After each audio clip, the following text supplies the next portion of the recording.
जय हिंद साथियों, कैसे हैं आप लोग। आई होप आप लोग अच्छे होंगे। आपकी जो स्टडी चलेगी बहुत ही बेहतरीन चलेगी। तो आज के क्लास में बात करने वाले हैं क्लास 12th के फिजिक्स के बहुत ही इंपॉर्टेंट ऑब्जेक्टिव क्वेश्चन। याद रखिएगा मेरे भाई, आप लोग अच्छे तरीके से देख लेते हैं ना तो परीक्षा में आने वाला एक भी प्रश्न नहीं छूटेगा, ये मेरा वादा है। ठीक है, तो आप लोग अच्छे तरीके से देखिएगा। जितना क्वेश्चन आज की इस क्लास में हम लोग कराएंगे ना, वो सारे आपके बुक पर आधारित प्रश्न कराएंगे, तो इसलिए सारे क्वेश्चन को अच्छे तरीके से देख लीजिएगा और जितना प्रश्न नया मिले ना उसको बेहतरीन तरीका से और देखने का प्रयास कीजिएगा। ठीक है, तो चलिए बिना टाइम का क्वेश्चन की तरफ बढ़ते हैं। इससे पहले क्लास को लाइक नहीं किया तो क्लास को लाइक कर लेंगे और चैनल को सब्सक्राइब कर लेंगे। और अभी तक हमारे व्हाट्सएप ग्रुप में नहीं जुड़े हैं तो जुड़ने का प्रयास कीजिएगा। डिस्क्रिप्शन में लिंक भी है, वहां नंबर भी है, आप लोग वहां से जुड़ जाइएगा जितने बच्चे अभी नहीं जुड़े हैं। ठीक है ना, तो चलिए क्वेश्चन क्या कह रहा है। 1 नंबर क्वेश्चन देखिए मेरे भाई, काफी ज्यादा महत्वपूर्ण क्वेश्चन है। 1 नंबर जो क्वेश्चन है ना, काफी ज्यादा महत्वपूर्ण क्वेश्चन है और आपके एग्जाम में यह प्रश्न जो है कई बार जो है पूछा गया है। करे के टीवी प्रसारण के लिए जिस आवृत्ति प्रास का उपयोग होता है वह क्या है, वह क्या है। तो याद रखिएगा, वह जो होता है ना 30 से कितना 300 AMHZ जहां दिया है वहां टिक आउट कर लीजिए। कहां दिया है देखिए, तो ऑप्शन सी में दिया है, ऑप्शन सी वाला सही हो जाएगा। ठीक है, और हम लोग जितना एक्स्ट्रा क्वेश्चन बतलाएंगे ना उस क्वेश्चन को अच्छे तरीका से देखने का प्रयास कीजिएगा, क्योंकि वो भी आपके एग्जाम के लिए बहुत ज्यादा खास क्वेश्चन हो सकता है। ठीक है, चलिए अगला क्वेश्चन की तरफ बात करते हैं। यानी 2 नंबर क्वेश्चन का करे के संचरण उपग्रह का आवर्त काल होता है। संचरण उपग्रह का आवर्त काल जो होता है वो कितना होता है, और 2024 में यह प्रश्न पूछा गया है आपके बोर्ड एग्जाम में। तो याद रखिएगा, संचरण उपग्रह के लिए आवर्त काल जो होता है ना वो 24 घंटे के लिए होता है। याद रखिएगा, 24 घंटे के लिए होता है। याद रखना है, ऑप्शन बी वाला सही होगा, याद रखिएगा। ठीक है, 2 का ऑप्शन जो हमारे भाई बहन ऑप्शन बी टिक कर रहे हैं ना बिल्कुल सही होगा, याद रखिएगा। और जितने भाई बहन अभी तक क्लास को लाइक नहीं किए वो लाइक करने का प्रयास कीजिएगा, क्योंकि आपके लिए हम लोग इतना मेहनत करते हैं और इतना बेस्ट कंटेंट लाते हैं। तो आप लोग क्लास को लाइक करते हैं नहीं करते हैं मजा नहीं आता है। ठीक है, तो सारे बच्चे क्लास को लाइक कर लेंगे और चैनल को सब्सक्राइब कर लेंगे। ठीक है, चलिए 3 नंबर क्वेश्चन क्या कह रहा है। करे कि क्षमता को मापने के लिए निम्नलिखित में से कौन सा मात्रक सही होता है। और यह प्रश्न जो है 2023 में पूछा गया है, आपके बोर्ड एग्जाम 2023 में पूछा गया है कि क्षमता को मापने के लिए किसका मात्रक होता है। तो याद रखिएगा, डेसिबल का हम लोग उपयोग करते हैं, डेसिबल का उपयोग करते हैं। ऑप्शन ए वाला सही होगा, 3 का ऑप्शन ए हो जाएगा, याद रखिएगा। ठीक है ना, क्योंकि हम लोग पहले ही बोल दिया कि जितना क्वेश्चन कराएंगे आपके एनसीईआरटी बुक पर आधारित प्रश्न कराएंगे। तो याद रखना है, सारे क्वेश्चन को अच्छे तरीके से देख लेना है और पढ़ जाना है। चलिए यहां पर 4 नंबर क्वेश्चन का और गेट के लिए बुलियन व्यंजक जो होता है क्या होता है। देखिए मेरे भाई, हम तो आपको जो है बेहतरीन तरीका से समझाने का प्रयास किया था कि और गेट का बुलियन व्यंजक जो होता है a + b = y होता है। a + b = क्या y होता है, ये हम तो बतलाए हैं, लेकिन एक साथ में ये भी बतलाए होंगे कि नॉर गेट का बुलियन व्यंजक क्या होता है। तो a + b = y, लेकिन a + b के पावर बार भी हमने बतलाया था। तो आप लोग याद रखिएगा। ठीक है ना, अगर एक जो होता है एंड गेट का बुलियन व्यंजक, ठीक है, एंड गेट का, तो a.b = y होता है। एक एगो नैंड गेट का होता है क्या, एक नैंड गेट का बुलियन व्यंजक होता है a + a.b = y होता है, और लेकिन इसके पावर बार लग जाता है। ठीक है, तो आप लोग याद रखिएगा, हमने 4 बतलाया, आप लोग अच्छे तरीके से चारों को कहीं नोटबुक पर लिखिएगा और याद कर लीजिएगा। ठीक है ना, क्योंकि हम लोग जितना क्वेश्चन बतलाते हैं उसमें से एक ना एक प्रश्न आ जाता है। 4 प्रश्न बतलाए, इसमें से 2 प्रश्न आएगा। 4 प्रश्न बतलाए, इसमें से 2 प्रश्न आएगा, कहीं लिख कर रख लीजिए कि नहीं आएगा तब। ठीक है ना, 2 प्रश्न यहां से आएगा। ठीक है, चलिए तो इसका क्या हो जाएगा। तो और गेट का बुलियन व्यंजक हमने क्या बतलाया, a + b = y बतलाया, याद रखिएगा। ठीक है, चलिए अगला क्वेश्चन कह रहा है ना मेरे भाई, कह रहा है कि एक अर्धचालक को T1 के से T2 के तक ठंडा किया जाता है। क्या किया जाता है, ठंडा पर किया जाता है। तो इसका प्रतिरोध जो हो जाएगा ना, इसका प्रतिरोध जो हो जाएगा वो क्या हो जाएगा। तो आप जानते हैं कि इसका प्रतिरोध क्या होगा, इंक्रीज होगा। इंक्रीज मतलब जो होता है बढ़ना होता है ना, तो बढ़ेगा, याद रखिएगा। ऑप्शन ए वाला सही हो जाएगा। 5 का ऑप्शन जो हमारे भाई ये टिक कर रहे हैं ना बिल्कुल सही होगा, याद रखिएगा। देखिए क्वेश्चन नंबर 6 कह रहे हैं ना, निम्नलिखित में से कौन मूल कण नहीं है। निम्नलिखित में से कौन जो है मूल कण का उदाहरण नहीं है। तो अल्फा कण जो होता है ना, यह मूल कण नहीं होता है। अल्फा कण मूल कण नहीं होता है, यानी ऑप्शन सी में दिया, ऑप्शन सी वाला सही कर लेंगे, याद रख लीजिएगा मेरे भाई। आप लोग जितना प्रश्न देख रहे हैं ना वो सारे प्रश्न बहुत इंपॉर्टेंट प्रश्न है। कोई आपको धोखा नहीं कर रहा है और कोई आपके साथ धोखाधड़ी नहीं कर रहा है। तो आप लोग अच्छे तरीका से सारे क्वेश्चन को देखिए, क्योंकि जितना क्वेश्चन हम लोग करा रहे हैं पूरा निचोड़ प्रश्न करा रहे हैं। तो आप लोग अच्छे तरीका से देखिए। अगर अच्छा लग रहा है, क्लास को अच्छा लग रहा है, तो एक बार क्लास को क्या कर दीजिए, लाइक लाइक कर लीजिए और साथ में चैनल को सब्सक्राइब नहीं किया ना तो सब्सक्राइब कर लीजिए, ठीक है। चलिए अगला क्वेश्चन 7 नंबर क्वेश्चन का है कि अल्फा कण है, अल्फा कण जो होता है क्या होता है? तो आपको पता होगा कि अल्फा कण जो होता है हीलियम का नाभिक होता है। क्या होता है? हीलियम का नाभिक होता है। हीलियम का He संकेत होता है, याद रखिएगा, ठीक है। ऑप्शन सी वाला सही होगा। चलिए अगला क्वेश्चन की तरफ बात करते हैं। 8 नंबर क्वेश्चन क्या कर रहे हैं कि 6 गुणांक का ए सही मात्रक होता है। 6 गुणांक का ए सही मात्रक जो होता है क्या होता है? तो 6 गुणांक का ए सही मात्रक जो होता है ना, हटर्ज होता है, जिसे बुटुर्ज के नाम से भी जानते हैं। हटर्ज मतलब बुटुर्ज भी कह सकते हैं, हटर्ज बुटुर्ज सब कह सकते हैं, याद रखिएगा, ठीक है ना। तो 8 का ऑप्शन क्या हो जाएगा? ए हो जाएगा, याद रखना है, ठीक है। और ये भी 2024 में आपके एग्जाम में पूछा गया है, अगर आपके पास पेपर होगा ना तो उठाकर देखिएगा, ठीक है। चलिए अगला क्वेश्चन की तरफ बात करेंगे, यानी 9 नंबर प्रश्न करें कि रीडबर्ग नियतांक का मात्रक होता है। रीडबर्ग नियतांक का ए सही मात्रक जो होता है मीटर इनवर्स होता है। क्या होता है? मीटर इनवर्स होता है, यानी ऑप्शन ए वाला सही होगा। 9 का ऑप्शन ए होगा, याद रखिएगा। चलिए 10 नंबर क्वेश्चन क्या कर रहे हैं? कैथोड किरणें होती है, कैथोड किरणें जो होती है वो कैसी होती है? तो आप कहिएगा कि सर कैथोड किरणें जो होती है ना इलेक्ट्रॉन जैसा होता है ना, तो ऑप्शन ए वाला सही होगा, याद रखिएगा। मैं जितना क्वेश्चन दे रहा हूं आपको वो क्वेश्चन को क्या करना है, कहीं नोटबुक पर लिखकर और अच्छे तरीका से बेहतरीन तरीका से याद कर लेना है, क्योंकि इससे बाहर परीक्षा में नहीं आएगा, ये हम लोगों का वादा है, ठीक है। करें कि सौर सेल पैनल का उपयोग किया जाता है। सौर सेल पैनल का उपयोग जो होता है किसमें किया जाता है? तो याद रखिएगा कृत्रिम ग्रह में किया जाता है। ऑप्शन ए वाला सही हो जाएगा, याद रखिएगा। चलिए अगला क्वेश्चन 12 नंबर क्वेश्चन क्या कर रहा है? करे कि निम्न में से किस धातु का विद्युतीय कार्यफलन न्यूनतम होता है? किस धातु का कार्यफलन जो होता है न्यूनतम होता है? तो आप कहिएगा कि सर किस धातु का कर रहा है, और धातु जो है इसमें कौन कौन है, तो आपको तो सोचना पड़ेगा ना। तो भैया किस धातु का कार्यफलन न्यूनतम होता है? सोडियम का, जिसका संकेत Na होता है, परमाणु संख्या 11 होता है, परमाणु द्रव्यमान 23 होता है। ये सारे याद रखना होगा आपको, ठीक है। चलिए 13 नंबर क्वेश्चन करें कि इलेक्ट्रॉन वोल्ट यानी ईवी जो मापा जाता है वो किसके द्वारा मापा जाता है? इलेक्ट्रॉन वोल्ट जो मापा जाता है ऊर्जा के द्वारा मापा जाता है। ऑप्शन डी वाला सही होगा, 13 का ऑप्शन डी होगा, याद रखिएगा। चलिए अगला क्वेश्चन यानी 14 नंबर क्वेश्चन क्या करें कि प्रकाश किरणें के तिरछे कोण में मुड़ने की घटना को हम लोग क्या कहते हैं? मुड़ने की घटना को क्या कहेंगे? तो आप कहिएगा कि सर तिरछे कोण में मुड़ने की घटना को विवर्तन कहते हैं। क्या कहते हैं? विवर्तन कहते हैं। ऑप्शन बी वाला सही होगा, 14 का ऑप्शन बी हो जाएगा, याद रखिएगा। चलिए अगला क्वेश्चन 15 नंबर क्वेश्चन क्या करें? निम्नलिखित में से किसका अपवर्तनांक सबसे अधिक होता है? हीरा का अपवर्तनांक जो होता है ना, हीरा का अपवर्तनांक सबसे अधिक होता है, कितना होता है? तो याद रखिएगा 2.42 होता है, याद रखिएगा। और सबसे कम जो होता है किसका होता है? किसका होता है? निर्वात का होता है कि कांच का? कांच का होता है, याद रखिएगा। कितना होता है? 0.003 होता है, याद रखिएगा। तो सबसे कम कहेगा तो कांच मारिएगा, सबसे अधिक कहेगा तो हीरा मारिएगा, तो कितना होता है? 2.42 होता है, ठीक है। तो याद रखिएगा, हम लोग जितना क्वेश्चन बतला रहे हैं उस क्वेश्चन को बेहतरीन तरीका से याद रखिए। चलिए यहाँ 16 नंबर प्रश्न कर रहा है ना कि निम्नलिखित में से किस भौतिक राशि का पुनर्विवर्तन प्रकाश व्यक्तीकरण से होता है? प्रकाश के व्यक्तीकरण से होता है। तो आप कहिएगा कि सर 16 का ऑप्शन बी सही होगा। हाँ बी सही होगा, तीव्रता का होता है, ठीक है। व्यक्तीकरण होता है, पुनर्विवर्तन के द्वारा होता है। चलिए यहाँ 17 नंबर प्रश्न कर रहे हैं ना कि जब किसी एक करे कि जब प्रकाश की एक किरण स्लेब में प्रवेश करती है तो इसका तरंगदैर्घ्य जो होता है क्या होता है? ठीक है, इसका तरंगदैर्घ्य जो होता है क्या होता है? घटता है क्या बढ़ता है? तो आप कहिएगा कि सर हमें पता है कि क्या होता है? डिस इंक्रीज होता है, यानी घटता है। ऑप्शन ए वाला सही होगा, याद रखिएगा, ठीक है। चलिए अगला क्वेश्चन क्या कह रहा है करे कि व्हीटस्टोन ब्रिज से मापा जाता है।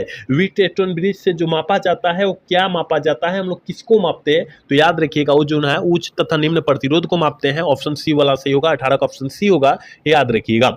19 नंबर प्रश्न क्या कर रहे हैं? निम्नलिखित में से किनका उपयोग पौधों घरों में होता है? निम्नलिखित में से किसका उपयोग जो होता है पौधों घरों में होता है? तो याद रखिएगा अवरक्त किरणों का जो प्रयोग होता है ना वो पौधे के घर में होता है, यानी जानते हैं पेड़ पौधा के घर में, यानी पेड़ पौधा जिसे भगवानी के नाम से हम लोग नहीं जानते हैं उसे पौधे का घर कह सकते हैं, ठीक है। 20 नंबर क्वेश्चन करें कि अपचयी ट्रांसफार्मर में कौन सी राशि घटती है? अपचयी ट्रांसफार्मर में जो है याद रखिएगा वोल्टेज घटता है। क्या कहता है? वोल्टेज घटता है। ऑप्शन बी वाला सही हो जाएगा, याद रखिएगा। 21 नंबर क्वेश्चन का प्रतिघात का ईसाई मात्रक है। प्रतिघात का ईसाई मात्रक जो होता है वो क्या होता है? तो प्रतिघात का कहे, प्रतिरोध का कहे, उसका ईसाई मात्रक जो होता है ओम होता है। क्या होता है? ओम होता है। 21 का ऑप्शन ए हो जाएगा, याद रखिएगा। 22 नंबर क्वेश्चन का कह रहा है मेरे भाई, 22 नंबर क्वेश्चन का है ना, प्रतिवर्ती धारा निम्न में से कौन सा प्रभाव प्रदर्शित करता है? प्रतिवर्ती धारा निम्न में से कौन से प्रभाव को प्रदर्शित करता है? तो याद रखिएगा उष्मीय प्रभाव को, ठीक है। प्रकाश के उष्मीय प्रभाव को प्रदर्शित करता है, यानी ऑप्शन बी वाला सही होगा, याद रखिएगा। मेरे भाई अभी तक जितने बच्चे क्लास को लाइक नहीं किए ना वो लाइक करने का प्रयास करेंगे और साथ में में बहन भी दिख रही है ना, तो बहन भी को बोला जा रहा है कि आप लोग भी क्लास को लाइक कर लीजिए, क्योंकि आपके लिए हम लोग क्या कर रहे हैं कि पूरा बेस्ट बेस्ट कंटेंट ला रहे हैं, बेस्ट बेस्ट क्वेश्चन ला रहे हैं। तो आपका तो फर्ज बनता है ना कि क्लास को लाइक कर लेंगे, साथ में चैनल को सब्सक्राइब कर लेंगे, तो आपका फर्ज पूरा बनता है। तो आप लोग फटाफट कर लीजिए सारे बच्चे, ठीक है। चलिए 23 नंबर प्रश्न क्या कह रहा है मेरे भाई, कह रहा है ना, कह रहा है कि यंत्र जो विद्युत ऊर्जा को यांत्रिक ऊर्जा में बदलता है उसे क्या कहते हैं। देखिए यांत्रिक ऊर्जा को ना विद्युत ऊर्जा में बदल रहा है, तो ये तो क्या कहलाएगा, ये क्या कहलाएगा, तो मोटर नहीं कहलाएगा। अगर यांत्रिक ऊर्जा को विद्युत ऊर्जा में करता तब ना हम लोग डायनोमो मारते, यानी जो डायनोमो मतलब क्या होता है, जनरेटर होता है, तो जनरेटर मारते, याद रखिएगा, ठीक है। चलिए 24 नंबर प्रश्न करे के तार सप्तक के तार सप्तक मीटर मापा जाता है प्रतिवर्ती धारा का, क्या मापा जाता है, प्रतिवर्ती धारा का हम लोग क्या मापते हैं, तो याद रखिएगा वो जो मापा जाता है ना, मूल करे का मूल और वर्ग मान मापा जाता है, ऑप्शन सी वाला सही होगा, याद रखिएगा। चलिए 25 नंबर क्वेश्चन करे कि चुंबकीय फ्लक्स का एसआई मात्रक क्या होता है। चुंबकीय फ्लक्स का एसआई मात्रक होता है वेबर, का होता है वेबर होता है। 25 का ऑप्शन ही होगा, याद रखिएगा, ठीक है। याद रखिएगा मेरे भाई, ये सारे प्रश्न को अच्छे तरीके से याद रखिएगा। चलिए अगला क्वेश्चन करें कि एक हेनरी बराबर होता है, एक हेनरी बराबर जो होता है कितने के बराबर होता है। देखिए एच हेनरी, देखिए एक हेनरी इस तरह लिखा जाएगा, और बराबर जो होता है किसके बराबर होता है, तो आप कहिएगा कि सर हमें पता है कि 10 के पावर 3 mH के बराबर होता है। हाँ बिल्कुल सही होगा, ऑप्शन ए वाला सही होगा, याद रखिएगा। चलिए अगला क्वेश्चन यानी 27 नंबर प्रश्न का है ना, क्यूरिक ताप के ऊपर लोह चुंबकीय पदार्थ हो जाते हैं, क्यूरिक ताप के ऊपर लोह चुंबकीय पदार्थ हो जाते हैं, क्या हो जाते हैं, तो अनुचुंबकीय पदार्थ हो जाते हैं, क्या हो जाते हैं, अनुचुंबकीय पदार्थ हो जाते हैं। 27 का ऑप्शन ए हो जाएगा, ठीक है, 27 का ऑप्शन ए होगा, याद रखिएगा, ठीक है। 28 नंबर क्वेश्चन क्या कर रहा है, कह रहे कि प्रतिचुंबकीय पदार्थ की चुंबकशीलता है, प्रतिचुंबकीय पदार्थ की चुंबकशीलता जो होती है क्या होती है, तो याद रखिएगा 28 का ऑप्शन बी हो जाएगा, बहुत कम होती है, बहुत बहुत कम होती है, याद रखिएगा, ठीक है ना। चलिए अगला क्वेश्चन कह रहा है ना कि चुंबक करे कि किसी चुंबक का चुंबकीय आघूर्ण होता है, किसी चुंबक का चुंबकीय आघूर्ण जो होता है सदिश राशि होता है, क्या होता है, सदिश राशि होता है, यानी 29 का ऑप्शन बी हो जाएगा, याद रखिएगा। 29 का ऑप्शन क्या हो जाएगा, बी हो जाएगा मेरे भाई, याद रखिएगा। चलिए अगला क्वेश्चन क्या करें, 30 नंबर क्वेश्चन करें, निकेल है, निकेल जो होता है क्या है, निकेल जो है वो है क्या, तो याद रखिएगा मेरे भाई, निकेल जो होता है ना ये लोह चुंबकीय पदार्थ होता है, क्या होता है, निकेल है, कोबाल्ट है, लोहा है, ये सब जो होता है ना लोह चुंबकीय पदार्थ का उदाहरण होता है, तो याद रखिएगा ऑप्शन ए वाला सही होगा। चलिए 31 नंबर क्वेश्चन करें, निर्वात की चुंबकीय प्रवृत्ति का मान होता है, निर्वात की चुंबकीय प्रवृत्ति का मान जो होता है वो कितना होता है, तो आप कहिएगा कि सर निर्वात की बात किया जा रहा है, 31 का ऑप्शन डी हो जाएगा, शून्य होता है, याद रखिएगा। 31 का ऑप्शन क्या हो जाएगा, शून्य हो जाएगा, याद रखना है। 32 नंबर क्वेश्चन क्या कह रहा है मेरे भाई, कह रहे ना समरूप विवेग में चलयमान आवेश उत्पन्न करता है, समरूप विवेग में चलयमान आवेश जो उत्पन्न करता है वो किसको उत्पन्न करता है, तो विद्युत चुंबकीय क्षेत्र को उत्पन्न करता है, यानी 32 का ऑप्शन जो हमारे प्यारे मित्र, प्यारे भाई, प्यारे बहना ऑप्शन सी टिक कर रही है, बिल्कुल सही होगा, याद रखिएगा, ठीक है। चलिए अगला क्वेश्चन 33 नंबर प्रश्न क्या कह रहा है, करे कि किसी परिपथ का वह गुण जो विद्युत ऊर्जा को उष्मा में बदल देता है उसे कहा जाता है, उसे क्या कहा जाता है, तो आप तो कहेंगे मेरे भाई कि इसे हम लोग प्रतिरोध कहते हैं। हाँ बिल्कुल सही होगा, ऑप्शन डी वाला करेक्ट होगा, 33 का ऑप्शन डी होगा, याद रखिएगा। 34 नंबर क्वेश्चन क्या कह रहा है ना मेरे भाई, कह रहा है कि किरचॉफ का पार्श्व नियम को द्वितीय नियम के नाम से हम लोग जानते हैं, किसके संरक्षण सिद्धांत पर आधारित है। जल्दी से जो है 34 का ऑप्शन बतला दीजिए, काफी ज्यादा महत्वपूर्ण क्वेश्चन है, तो आप लोग अच्छे से बतला दीजिए कि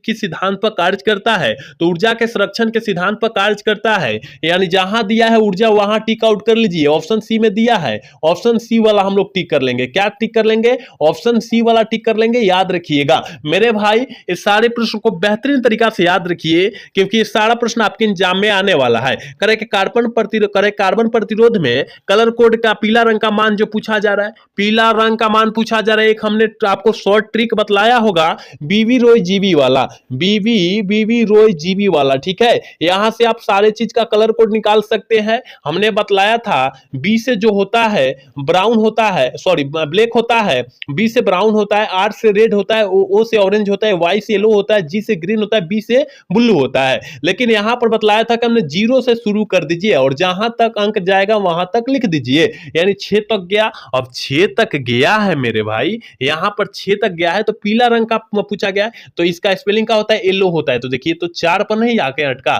तो 4 हो जाएगा। याद रखिएगा, इसको स्क्रीनशॉट मार लीजिए, जितने बच्चे देख रहे हैं ना इसको स्क्रीनशॉट मार लीजिए, ठीक है। तो यहां पर 4 हो जाएगा। याद रखिएगा, ये बहुत ही रामबाण ट्रिक है, ठीक है। याद रखिएगा 2 नंबर पक्का हो जाएगा। कह रहा है कि वीटस्टोन सेतु की तुलना का करता है, वीटस्टोन सेतु की तुलना जो करता है वो कौन करता है, तो 36 का ऑप्शन ए हो जाएगा, प्रतिरोध का करता है, ठीक है। प्रतिरोध का करता है, यानी 36 का ऑप्शन ए वाला टिक करेंगे। याद रखिएगा 27 number question, sorry 37 number question कर रहे हैं ना, कह रहे हैं कि विद्युत परिपथ की शक्ति होती है, विद्युत परिपथ की शक्ति जो होती है क्या होती है, वी स्क्वायर बटे आर होती है। और हम लोग ये प्रश्न जो है 10 क्लास से ही पढ़ते आ रहे हैं और सारे बच्चे को पता होनी चाहिए। ऑप्शन सी वाला टिक कर लीजिएगा, ठीक है। चलिए 38 नंबर क्वेश्चन करें कि धात्विक चालक को ताप बढ़ने पर उसका प्रतिरोध जो होता है क्या होता है, तो उसके प्रतिरोध में जो होता है ना बढ़ोतरी होती है, यानी बढ़ता है। ऑप्शन बी वाला सही हो जाएगा। 38 का ऑप्शन बी वाला जो बच्चा ठीक कर रहा है ना बिल्कुल सही होगा। याद रखिएगा 39 नंबर क्वेश्चन क्या कह रहा है, करे कि विद्युत परिपथ के किसी बिंदु पर सभी धाराओं का बीजगणितीय योग जो होता है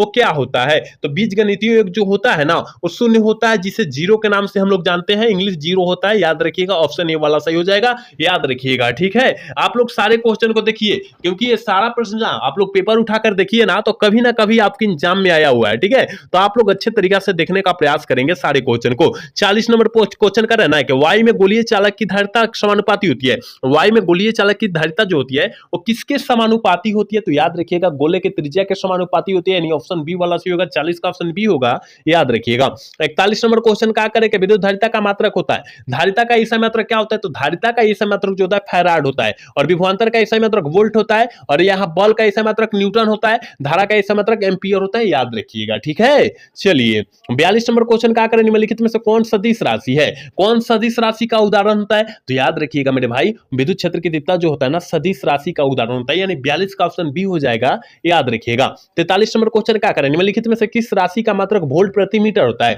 किस राशि का मात्रक जो होता है वोल्ट प्रति मीटर होता है, तो विद्युत क्षेत्र का विद्युतीय क्षेत्र का ऐसा मात्रक जो होता है ना क्या होता है, वोल्ट प्रति मीटर होता है। याद रखिएगा ऑप्शन डी वाला सही हो जाएगा। याद रखना 43 का ऑप्शन डी होगा। याद रखिएगा। चलिए अगला क्वेश्चन यानी 44 नंबर क्वेश्चन क्या करे, आवेशित चालक की स्थिति ऊर्जा होती है, आवेशित चालक की स्थिति ऊर्जा जो होती है वो क्या होती है, तो याद रखिएगा 1/2 CV² होती है, 1/2 CV² होती है। जहां दिया वहां टिक आउट कीजिए, ऑप्शन बी वाला सही कर लीजिए। 44 का ऑप्शन बी होगा। याद रखिएगा। चलिए 45 नंबर क्वेश्चन क्या करें, 1 वोल्ट बराबर होता है, 1 वोल्ट बराबर जो होता है कितने के बराबर होता है, तो याद रखिएगा 1 जूल प्रति कूलम के बराबर होता है। ऑप्शन बी वाला सही होगा। 45 का ऑप्शन बी होगा। याद रखिएगा। 46 नंबर क्वेश्चन क्या करें कि आवेशित संधारित्र पर संग्राहक पट्टिका और संघनन पट्टिका के आवेशों का योग जो होता है ना वो कितना होता है, वो कितना होता है, तो याद रखिएगा वो जो होता है शून्य होता है, यानी जीरो होता है। ऑप्शन ए वाला करेक्ट होगा। याद रखना है। चलिए 47 नंबर क्वेश्चन आपके स्क्रीन पर मौजूद है। कह रहे हैं ना कि किसी वस्तु का परावैद्युतांक स्थिरांक हमेशा अधिक होता है, कितना से अधिक होता है,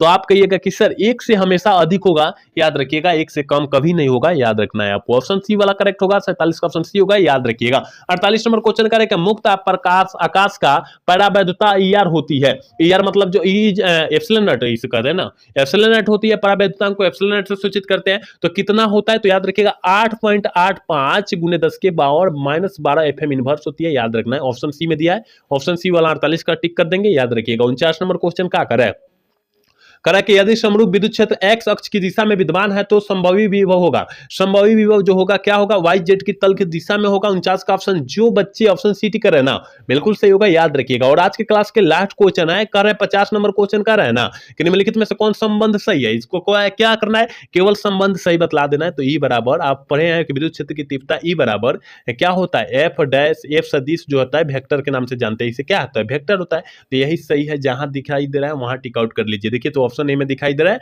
ऑप्शन ए वाला सही हो जाएगा। 50 का ऑप्शन ए हो जाएगा। याद रखिएगा। तो हमने 50 क्वेश्चन पूरे निचोड़ ऑब्जेक्टिव क्वेश्चन बतलाए हैं, तो आप लोग अच्छे तरीका से 50 क्वेश्चन को देख लीजिएगा और जहां डाउट होगा होना वहां पूछने का प्रयास कीजिएगा मेरे भाई, क्योंकि आपको डाउट नहीं होना चाहिए, क्योंकि हम लोग अच्छे तरीका से जहां डाउट होने वाला था वहां तो समझा ही दिया है, लेकिन डाउट हो गया होगा ना तो पूछने का प्रयास कीजिएगा। डिस्क्रिप्शन में नंबर है, वहां लिंक भी है, आप लोग पूछ सकते हैं वहां से, ठीक है ना। और आप लोग व्हाट्सएप नंबर में नहीं जुड़े हैं ना, व्हाट्सएप ग्रुप में नहीं जुड़े हैं ना, तो जुड़ने का प्रयास कीजिएगा। वहां पर नंबर है, डिस्क्रिप्शन में नंबर है, वहां पर लिंक भी है, वहां जुड़ जाइएगा, ठीक है। तो आज का क्लास जो है कैसा लगा, अगर अच्छा लगा होगा तो चैनल को सब्सक्राइब और वीडियो को लाइक करना तो मिलेगा। मिलता है अगला सेशन में। जय हिंद, जय भारत, टाटा, बाय बाय।